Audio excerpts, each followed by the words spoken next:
अगले साल पश्चिम बंगाल में विधानसभा चुनाव होने वाले हैं।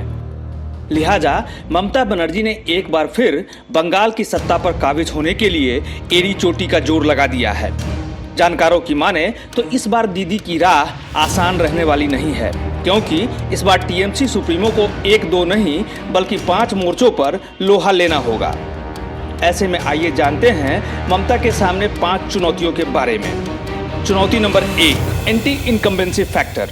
इस बार चुनाव में ममता को जबरदस्त एंटी इनकम्बेंसी फैक्टर से 2-4 होना पड़ेगा, क्योंकि 10 वर्षों के उनके शासनकाल में ऐसी कई चीजें हुई हैं जो एंटी इनकम्बेंसी की चिंगारी को प्रचंड आग में बदल सकती है। ऐसे में उन्हें उस चिंगारी को दावानल बनाने से रोकना होगा।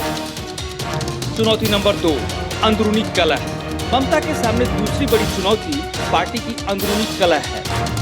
उत्तर से लेकर दक्षिण बंगाल और जंगमहल तक टीएमसी में सब कुछ ठीक नहीं चल रहा। पार्टी में चुनावी रणनीतिकार प्रशांत किशोर के फैसले को लेकर भारी नाराजगी है। एक ओर जहां शुभेंदु अधिकारी बगावत पर उतारू हैं, तो वहीं कई और विधायक भी नाराज बताए जा रहे हैं। चुनाव करीब आने और टिकट बंटवारे के साथ ही घमासान और बढ़ सकता है। चुनौती नंबर 3, बीजेपी की किलेबंदी। बिहार चुनाव में जीत से उत्साहित बीजेपी ने बंगाल चुनाव में अपनी पूरी ताकत झोंक दी है।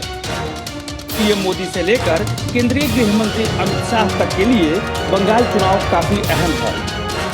ऐसे में बीजेपी अभी से ही टीएमसी को मात देने के लिए मिशन में जुट गई है। चुनौती नंबर 4, कांग्रेस लेफ्ट गठबंधन। आगामी चुनाव में ममता को कांग्रेस लेफ्ट गठबंधन से भी निपटना होगा, क्योंकि ओवैसी के बाद मुस्लिम वोट ये गठबंधन भी बांट सकता है, जिसका सीधा फायदा बीजेपी को होगा, जैसा कि पिछले लोकसभा चुनाव में मालदा उत्तर और दक्षिण दिनाजपुर में हुआ था। और चुनौती नंबर 5, असदुद्दीन ओवैसी।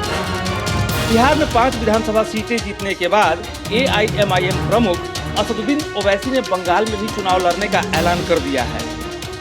बंगाल में करीब 30% मुस्लिम वोटर हैं, जिनका करीब 100 से 110 सीटों पर असर है। साल 2011 और साल 2016 के विधानसभा चुनाव में मुस्लिम वोटरों ने ममता को वोट दिया था, लेकिन ओवैसी के मैदान में उतरने पर टीएमसी के मुस्लिम वोट बैंक में सेंध लग सकता है। न्यू इंडिया पोस्ट की रिपोर्ट।